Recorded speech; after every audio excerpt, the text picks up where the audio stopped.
is a Beautiful World.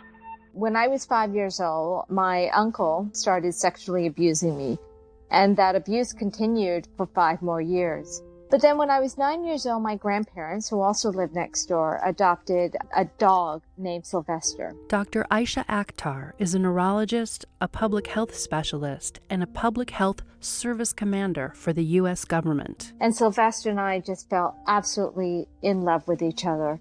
Her new book is called Our Symphony with Animals, on health, empathy, and our shared destinies. She says when she discovered her uncle abusing Sylvester, she found a new courage, a new voice. Sylvester gave her the ability to speak up and stop the abuse for both of them. As troubling as my abuse was for me, Sylvester's abuse upset me far more, because I think I saw that no matter how powerless I was, Sylvester was even more so. And ultimately, it was my love and empathy for Sylvester that gave me the courage to speak up and end Sylvester's abuse.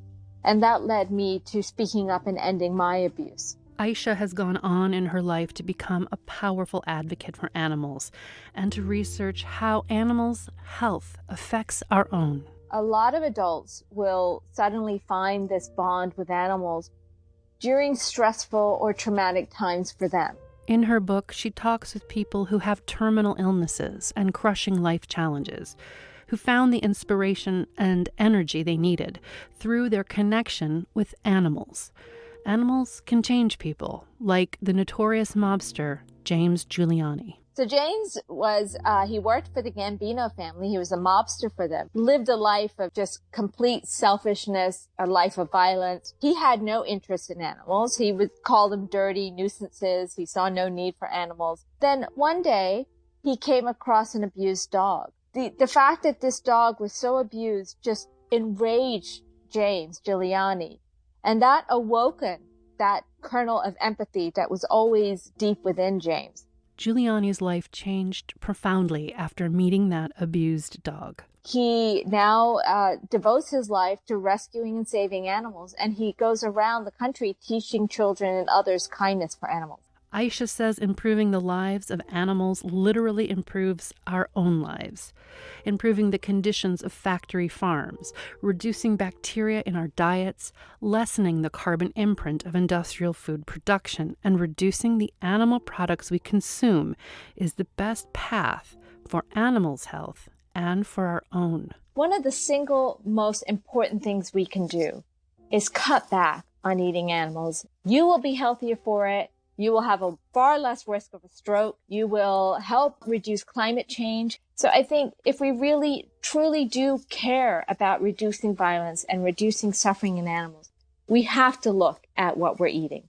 Aysha's message is simple and strong.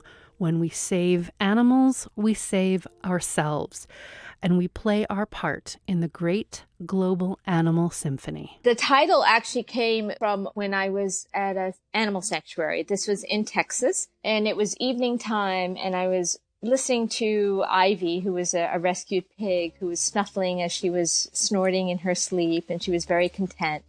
And I could hear the chickens clucking. I could hear the rooster calling. I could hear the horses neighing, the cows mooing, the dogs barking. Sounds basically of contented animals. These were animals who were not going to suffer. And I was hearing the chuckling of Renee and Tommy, who owned this sanctuary as well. So reminds me of how beautiful humans can be, what the kind of beauty that we can create in this world. That was Dr. Aysha Akhtar talking about her new book, Our Symphony with Animals, on health, empathy, and our shared destinies.